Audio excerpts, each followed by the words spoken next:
it felt like it was sort of at war, this week's storytelling aesthetic, with the aesthetic that's been established up until this point. I'm Professor Stephen Dyson. And I'm Professor Jeff Dudas. And we are two political science professors who have just watched episode 6 of Alien Earth. We're a little troubled by this episode, though, Jeff. I think we both sort of independently had the experience of being a little maybe underwhelmed or confused by what was going on or not going on in this episode. And then we both kind of walked in wondering if that was an individual experience or the other person had shared it. I mean, what did you make of it? I found the pacing of this episode to be inconsistent with the pacing that the show has established up to this point. I really thought that one of the strengths of the show for me is the way that the aesthetics of the storytelling have developed over the previous 5 episodes. Everything has felt calm and not rushed. Everything up to this point has felt like it's been a very careful kind of orchestration of the different scenes and the different characters and the way that the story is being told and being developed. I have really appreciated the prominent use of music to frame some of the more important scenes in the development of the story. And I really felt like this week there's like 7 or 8 different storylines that are being collided together in a way that was, while competently and professionally done, I never felt like I was lost or I didn't understand what was happening or where the scenes were going. It felt like it was sort of at war, this week's storytelling aesthetic, with the aesthetic that's been established up until this point. And I think that's problematic for this show because this is a show that means for its audience to consider its themes deeply. And if you are rushing from scene to scene and racing towards what feels like a kind of big finish, I think the themes can get buried and lost. And so one of the things we talked about, and I'll be curious to hear you talk about it a bit more, that we talked about off screen, is whether this episode is fine because of all of the thematic work that has already been done. And so the scattershot character of the storytelling this week allows for some calm in the viewer or in the audience because you feel like you sort of already understand the major themes of the show. Yes, to the extent that I could engage successfully in the episode, I think it's because I was so convinced and interested by the thematics that had been established in the previous episodes. I had the oddest experience with this episode of thinking that simultaneously it was moving very quickly, but also that nothing was actually really happening, or nothing thematically was happening, right? There was a lot of repetition of points that had already been made or beats that had already been established. At one point, I thought it was really sort of unfortunate that you had the Maginot episode the week before. I'm right about that, Anne? Yeah. Okay. The Maginot episode the week before, which was all about stupid people kind of letting the creatures out of containment. And then you had a similar sort of set of beats in which people act in stupid ways or they're manipulated or malign ways, but mostly stupid. Like the hybrid that gets killed by the fly is just an idiot. So that's just like a stupid... breaks protocol. Yeah, it's a stupid thing to do. And so you have those episodes back to back because you're like, last week I understood this as being a broader point about kind of hubris and about...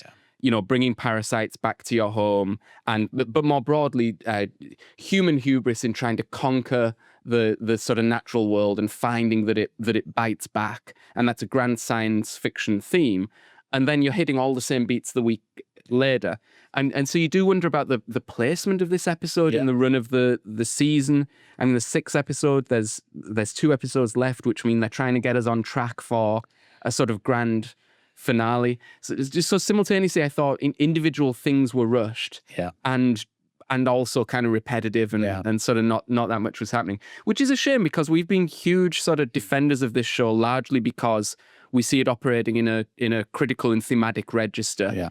And so some of the things that people who don't like the show have not liked, quote unquote unbelievable characters or people acting in stupid ways, or just its weirdness, its oddness, its willingness to stay in that kind of strange zone between fantasy, fairy tale and a sort of hard science fiction, I think we found very interesting because it's a new thing to do with the franchise, whereas other parts of the audience have found it very frustrating.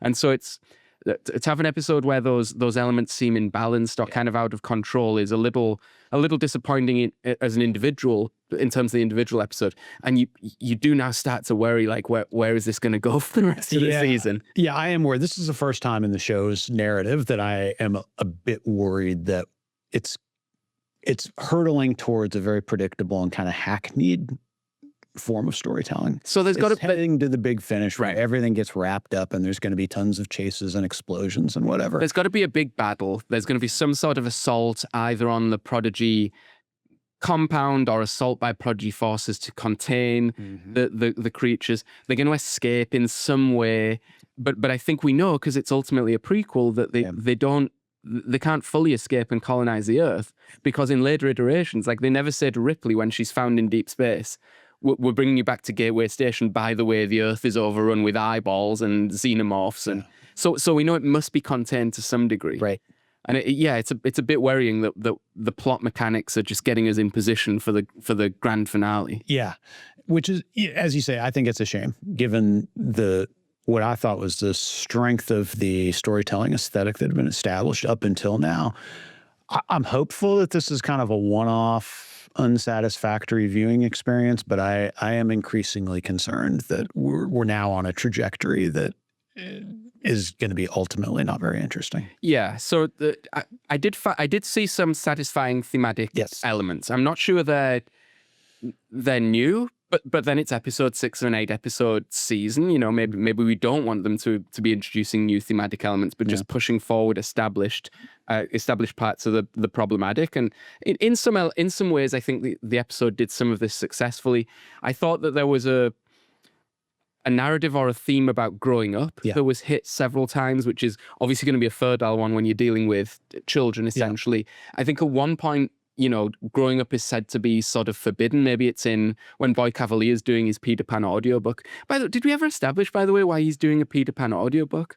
Other than... So he's reading it to the children. Oh, that's what it is? Okay, all right. I must have missed that. You know, and suddenly he's got a microphone there. Is he like, is this a new venture for Prodigy? You know, he's a little short on money, so they're gonna kind of get something up on Audible, and maybe that's what's going on. All right, he's reading it to the children. And I think the quote says something about, you know, growing up is forbidden, but it's also sort of inevitable once you hit a certain age. Once you hit 2. Yes. So after 2 years old, you know that you will grow up and that you will not be stuck in this or arrested in this state of childhood. Right. And Wendy is undergoing a sort of moral revelation, it seems to me, in this episode. She starts out having this exchange with her brother, who also comes off as like a weirdly sort of vampiric character in this episode, which suggests there's something off with the pacing or characterization. Yeah. All of a sudden, he's like, the aliens are just animals. They don't think, they don't have society. He'd always seemed a more kind of pan-speciesist kind of character than that up till now. But he was important for Wendy to play off his dismissal of the moral worth of the creatures, where she says, well, they didn't ask to be brought here. Yeah. And so she's developing a sort of independent moral sensibility that's obviously tied to her effective motherhood of the xenomorph. Yes. And just as the xenomorph, in following its life cycle, experiences rapid growth in this episode, Wendy seems to be experiencing rapid moral growth, because she starts out sort of lecturing Joe on this is a yes place, not a no place, and sort of parroting Boy Cavalier's we are the people who move fast and make lots of money is what he says. Things move fast and break things is the kind of tech bro real world quote that he's going off of. And then by the end of the episode, she's saying, you know, if this is what people are, I don't want to be people. You know, we just take things apart. So we kill creatures and take them apart just to kind of see how they work.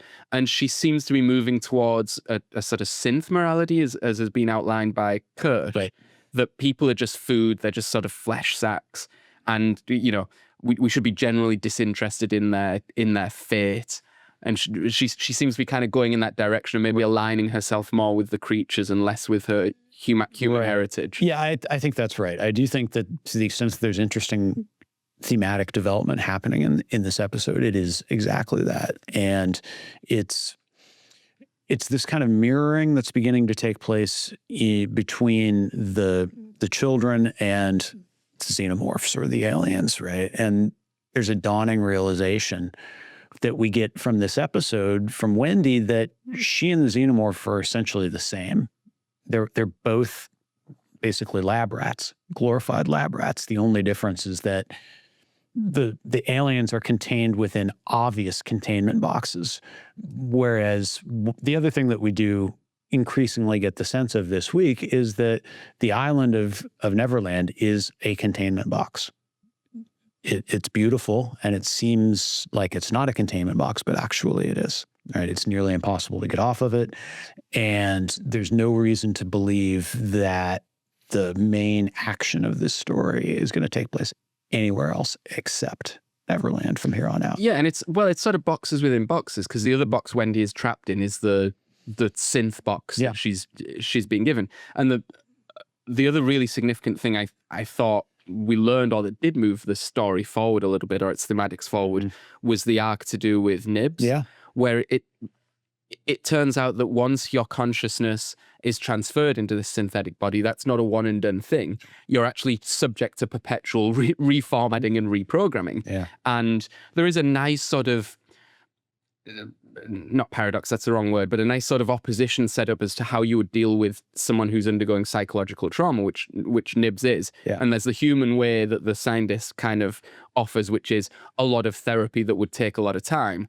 And then Adam, the kind of thug in the suit, says, well, or actually you could just plug her back in and we'll reset some of her parameters and erase some of her memory, and do that very mechanistically, which means if those hybrids are the wave of the future, which is how the story begins, right? We're at a point in history where there are different models of immortality, and which one wins is going to determine who rules the universe, or whatever that opening text scroll said in the first episode, and the hybrids are one.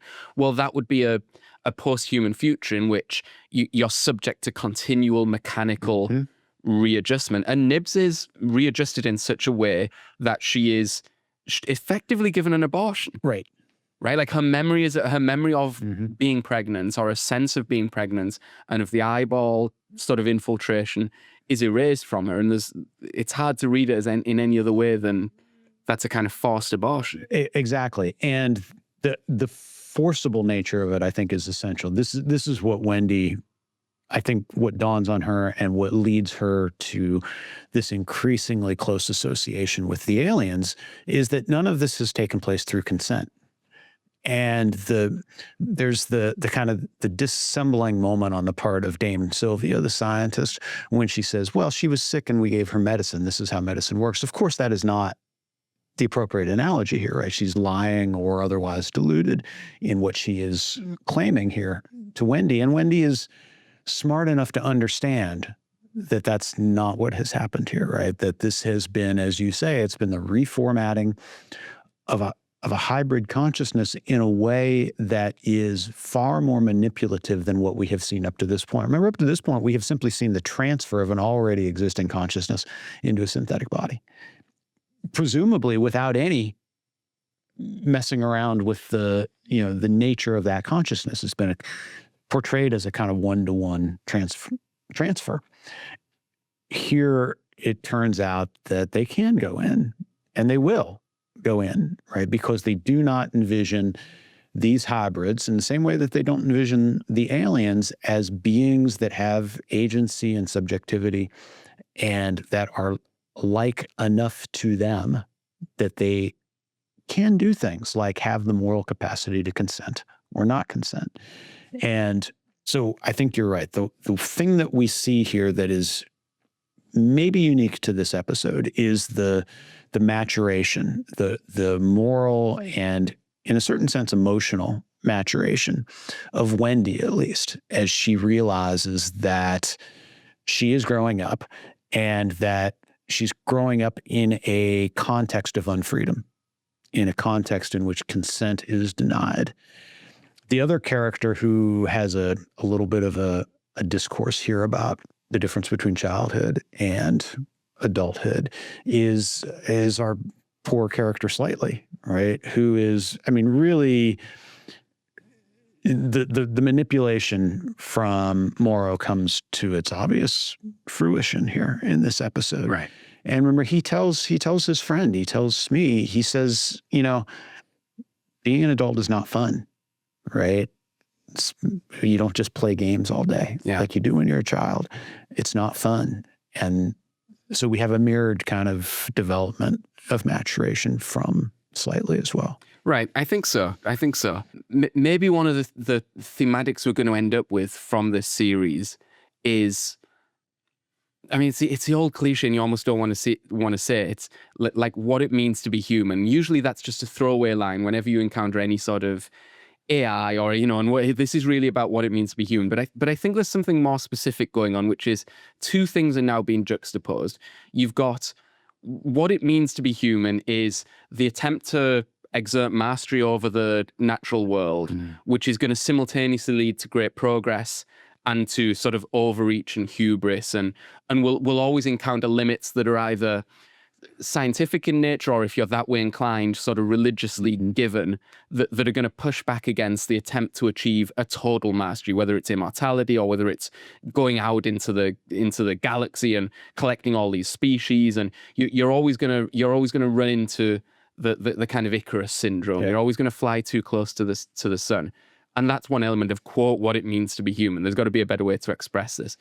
The other thing that you're coming across is what it means to be human is humans will, in positions of unfreedom or in positions of even artificiality or in positions of a sort of imposed childhood, will undergo a struggle for agency and autonomy, will undergo a moral awakening, will undergo a maturation process. And both of those are inherent in, quote, what it means to be human. Right. So it's not just like, here's an artificial person, this shines a light on what we are. There's actually a more specific and detailed explication of what it is to be in that constant dialectical struggle, right? Like both sides, both the striving and the hubris, the failure and the triumph are necessary. The kind of unfreedom and the struggle for freedom, the moral immaturity and the coming to maturity, the domination and agency, that they're all inseparable parts of a dialectic that's really what moves history on. Yeah, I think that's right. It moves history on, but it is also, as you were alluding to, it's the central component of the human maturation process, the capacity to understand and to hold seemingly unlike things in mind in ways that are compatible with one another. And here we get it I do think there is this kind of felicitous use of the yes-no place. Boy Cavalere, it's all yes all the time. Yeah. Right. He has no capacity to understand that what mature human practice is the capacity to sometimes say yes and sometimes say no. And this is what's dawned on Wendy, right? She moves from a yes to a no place, or at least from a yes to a sometimes no place, as the episode goes on. Boy Cavalere does not, right? Boy Cavalere is stuck. I mean, it's on the nose, boy. But he is stuck in this kind of arrested state of immaturity. Yeah. It is a fully hubristic, a fully Manichaean vision of the world. It's black and white. He imagines himself and sometimes is in a place of complete mastery over all things. But he behaves as essentially the most immature possible of people because he never, ever takes the interests or the wants of anybody else as meaningful or important. It's all just, what do I want? Well, and sometimes the way that personality type or maybe human characteristic is disciplined, certainly in contemporary societies, is through capitalism, right? And it's through money, and it's through the sort of the need for pragmatism and for strategy and for thinking that allows you to be very rich, and also the way that the personal or tyrannical desires of the person can be subordinated within some grander scheme, and control can be exerted over you, because we know in the end, well, it's just about money, and if you pay enough money or impose severe enough financial consequences, then the person will finally exert some ego control and kind of sublimate their wild desires. And what Yutani learns in this episode, and what was shown, is that Boy Cavalere is the most dangerous sort of megalomaniac or the most dangerous sort of person in a capitalist society, which is the person who doesn't care about money. Right. Because he rejects fantastic amounts of money. He's like, I've got money. I don't care. I'm actually more interested in this sort of adventure, which is the scariest thing of all for a capitalist system, the person who cannot be disciplined by any amount of cash. And remember, I mean, who's Boy Cavalere's avatar? Peter Pan. Yes. The boy who doesn't grow up. Right. Right. So this is a self-conscious attempt to maintain himself in this kind of deeply immature state of being. And it, as you say, it gives him the capacity to be fantastically rich and fantastically powerful. Obviously, there is a reckoning coming, I think, for Boy Cavalere. I don't see any circumstances, if this narrative is consistent with, I think, where it seems like it wants to go, there's no way that Boy Cavalere survives these 8 episodes, and it's likely to be a gruesome and horrible death. So my prediction is certainly being eaten by an alien. Yeah, so that would be one way to go. Or the eye gets him. Yeah, that would be the other way to go. And I suspect with Kirsch having the ability to stop it, but he just raises an eyebrow, Spock style, and says, "Oh, screw it." Yeah, unlucky.